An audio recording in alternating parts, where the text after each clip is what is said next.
파월조차도 그리고 페드에서도 금리 인하에 영향을 주는 것은 단 인플레이션 뿐이다 라고 얘기를 했거든요.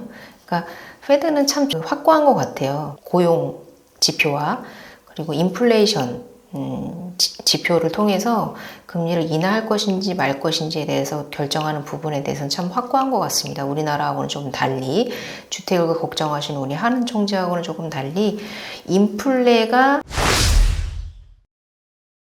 네, 안녕하세요. 담백한 경제 2%입니다.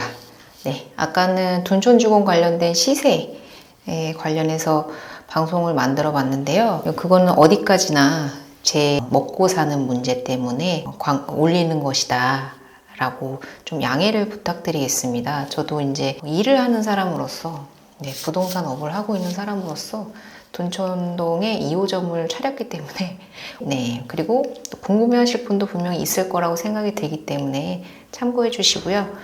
오늘은 제가 KDI에서 올해 성장률 전망치 내렸다. 2.5에서 2.2%로 금리 인하해야 라고 기사가 나왔는데요. 그러니까 그 이유가, 올해 당초에 KDI에서는 경제 성장률을 2.6%로 전망을 했는데, 근데 다만 2분기는 오히려 0.2% 역성장을 했고, 3분기에도 겨우 0.1% 성장을 하면서 기대치를 밑돌았습니다. 특히나 건축 부분은 지난해보다 12.1% 역성장했습니다. 거기에 심각한 건 민간 소비 자체는 상품을 중심으로 미약한 증가세에 그쳤다고 분석을 했습니다. 그래서 수출 증가세 또한 둔화되면서 내년에는 올해보다 낮은 2% 성장에 그칠 것으로 전망을 했는데 KDI에서도 금리 인하해야 한다라고 얘기를 하고 있습니다. 제가 어제 금리 인하 11월 달에 과연 할 것인가에 대해서 말씀을 드려봤었는데 지금 금통위와 한국은행 이창용 총재께서는 11월 달에 금리 인하 없을 것이다 라고 10월 11일 날 10월 달 금리 인하를 하면서 매파적 금리 인하라는 표현을 하면서 당분간 3개월간은 금리 인하 없을 것이다 라고 얘기를 하고 있지만 국책연구기관인 KDI에서 금리 인하 해야 한다 라고 심지어 말을 하고 있을 정도로 지금 우리나라의 경기 침체가 예상보다 크다라는 걸 알 수 있습니다.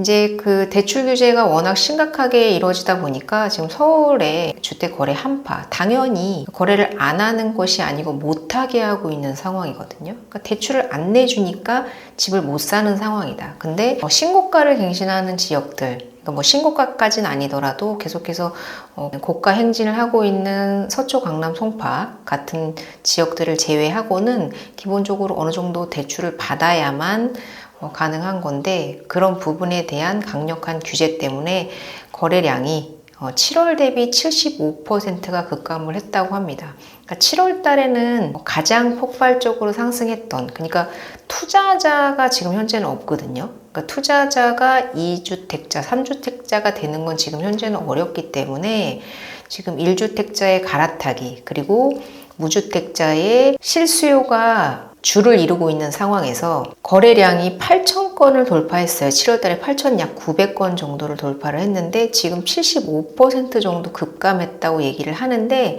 실질적으로는 8월 달에는 한 6,500건 정도 그리고 9월 달에 급감을 해서 약 3,000건 정도 거래가 됐고요. 그리고 10월 달 같은 경우에는 약간 9월 달보다는 지금 아직 15일 이상 추계할 시간이 남았음에도 불구하고 현재 9월 달에 거래량을 돌파했기 때문에 오히려 증가세다 보셔야 될 것 같아요. 지금 대출 규제가 어마어마하거든요. 오히려 지금 계속해서 강력해지는 상황에서 11월 달 거래량이 오히려 10월 달보다 늘었어요. 그러니까 10월 달에 거래량이 줄어든 것은 여러 가지 이유가 있겠지만 대출 규제가 가장 큰 역할을 했던 부분인데 그런 대출 규제도 제가 오래가지 못한다고 말씀드렸잖아요. 10월 달 거래량이 지금 상승을 하고 있다 오히려.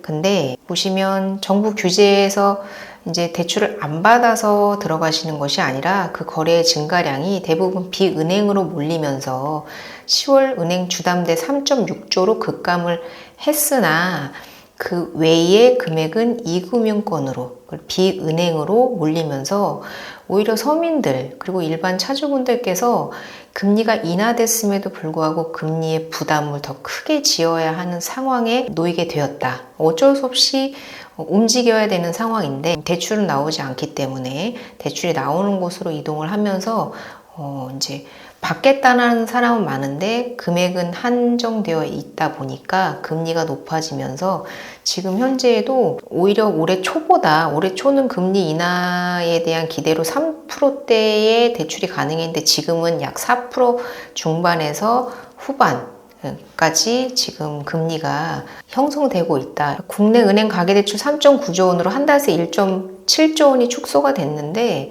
전 금융권으로 따지면 6조 원 증가이기 때문에 비은행으로의 수요 이동이 상당히 높아졌다 이렇게 보셔야 될 것 같고요. 이게 주택담보대출의 감소라고 표현할 수 있을까요? 그 일반 담보대출을 1금융권에서 받지 못했을 뿐이지 대출을 받지 않은 것은 아니고 오히려 비싼 이자를 내면서 비은행권 그리고 2금융권으로 내몰리고 있는 상황에서 2금융권의 2.7조 가계대출 절반이 서민 급전대출, 카드론, 보험계약대출 등 불황형 대출이 급증하고 있다고 합니다. 2금융권 대출 10월 2.7조 중에서 카드론, 현금 서비스, 보험 약관 대출 진짜 이거는 벼랑 끝까지 가신 분들께서 이제 1금융권, 2금융권 그 이후에 받는 것이 보험 대출이거든요. 약관 대출이거든요. 거기에 카드론, 현금 서비스까지 받는 것이 2.7조 중에 절반을 넘는다. 정말 심각한 상황이라고 보셔야 될 것 같고요. 금융당국에서 2금융권의 대출을 규제하겠다고 얘기를 하면서 규제하지 못하는 이유도 2금융권까지 대출을 규제를 하게 되면 사채로 내몰리는 대부금융까지 내몰리는 상황이 되기 때문에 그렇게 쉽사리 규제하고 있지는 못하다. 그래서 은행에서 이자를 올려서 지금 고금리로 대출을 내주고 있음에도 불구하고 이 금리에 제가 있는 지금 둔촌주공만 해도 새마을금고나 농협 같은 단위 농협 같은 곳에서 내주는 대출이 오픈런을 기록할 정도의 그런 대란을 일으키고 있다. 은행 입장에서는 사실 놓칠 수 없는 그런 부분이거든요. 그러니까 은행은 대출을 내주고 싶은데 정부 눈치를 보느라 금융당국 눈치를 보느라 대출을 못 내주고 있을 뿐 은행이 대출을 규제하고 있는 게 아니기 때문에 그렇습니다. 그래서 하는 금리 인하에 5대 시중은행 예금금리 다 내렸다. 금리가 이제 내렸으니까 당연히 예대 마진 차로 먹고 사는 은행에서는 예금 금리를 내려야 예대 마진이 유지가 되기 때문에 떨어진 만큼 예금 금리는 당연히 내리겠죠. 근데 이 대출 금리가 오르는 것은 지금 정부의 눈치를 보느라 은행에서 가산금리, 기준금리에 가산금리를 올리면서 지금 대출금리가 오르고 있는 거기 때문에 근데 어쨌든 정부의 눈치를 보느라 대출을 못 내주고 있는 건 맞지만 어쨌든 거기에 편승을 해서 이자 장사를 하고 있는 것도 맞다 해서 시장금리 하락에도 내년 은행 이자이익 올해와 비슷할 것이다 라고 금융연구원 KDI에서 또 발표를 했습니다. 2025년 경제 및 금융전망 세미나에서 국내 은행 순이익이 22조 5천억 원을 기록해서 올해 23조 5천억 원에서 소폭 줄어들 것으로 예상을 했다고 합니다. 그래서 이제 여기서 비추어 볼 수 있는 건 내년에도 올해와 비슷하게 대출 규제는 계속해서 이어질 것이다 라고 바꾸어 말해 볼 수 있을 것 같고요. 다만 은행에서는 이자는 높아질 뿐이지 대출을 안 내주겠다는 건 아니거든요. 그래서 가산금리를 올려서 대출을 내주겠다는 거기 때문에 제가 앞서도 말씀드렸지만 은행의 대출을 막을 수는 없습니다. 은행의 대출을 막을 수는 없기 때문에 은행도 장사를 해야 되는 그냥 사기업이기 때문에요. 내년 1월 달이 되면 반드시 풀릴 것이다. 다만 금리가 내려갈 것이냐의 문제는 한국은행에서 11월 달에 금리를 내릴 것이냐 그러지 않을 것이냐에 따라서 달라질 거라고 생각을 합니다. 이번에 만약에 11월 달에 금리를 내린다면 은행에서도 더 이상 가산금리를 지금보다는 더 높게 받을 수는 없을 거예요. 그래서 지금보다는 금리가 내려갈 거다 라고 판단을 해볼 수가 있고 만약에 11월 달에 금리를 내리지 않는다면 지금의 4%, 5%의 고금리는 계속해서 유지될 것이다. 그러나 대출이 나오지 않는 것은 아니다.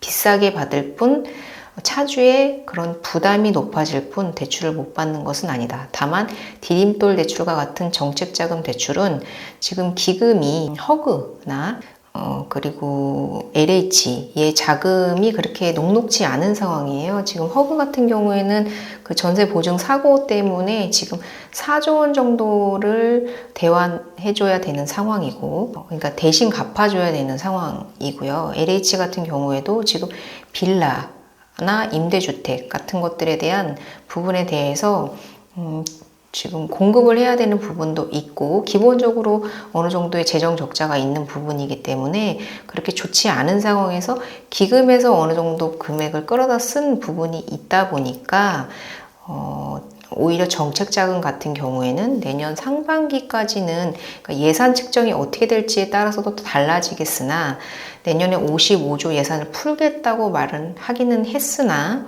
그것이 아직 예산안이 확정된 것은 아니기 때문에 그것이 어떻게 확정되느냐에 따라서 조금 달라질 수도 있다. 그래서 내년 초까지는 그 정책자금 대출을 받으시는 분들은 조금 어느 정도 신경을 써서 대출을 받으셔야 될 것 같다. 이렇게 말씀을 드려야 될 것 같습니다.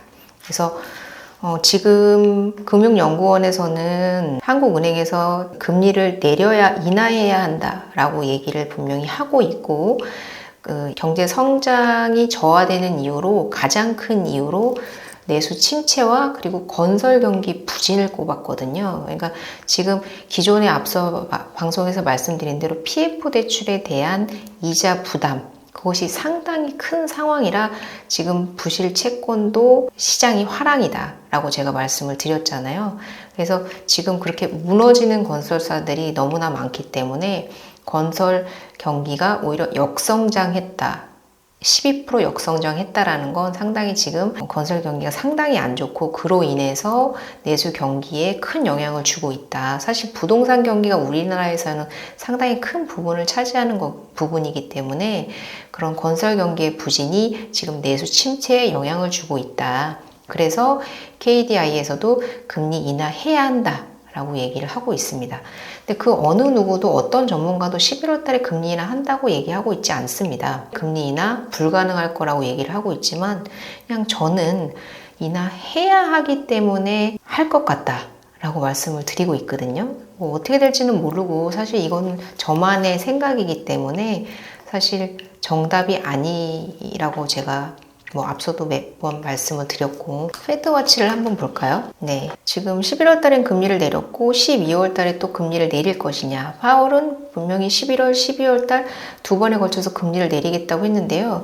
지금 그 관세 전쟁 그리고 트럼프의 과도한 재정 정책으로 인해서 인플레이션이 야기될 거라는 그런 심리 때문에 지금 계속해서 12월 달에 금리 인하를 하지 않는다라는 그런 비율이 점점 더 높아지고 있거든요.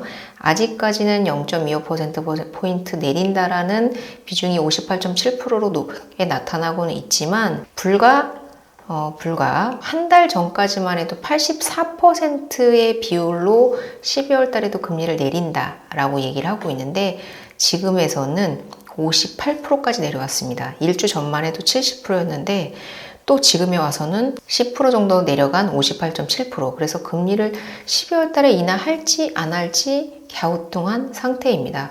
아직 트럼프가 취임을 한 것도 아니고 관세를 올린 것도 아니고 그리고 재정 폭발적으로 풀면서 인플레이션이 발생한 것도 아니고 파월조차도 그리고 페드에서도 금리 인하에 영향을 주는 것은 단 인플레이션 뿐이다 라고 얘기를 했거든요.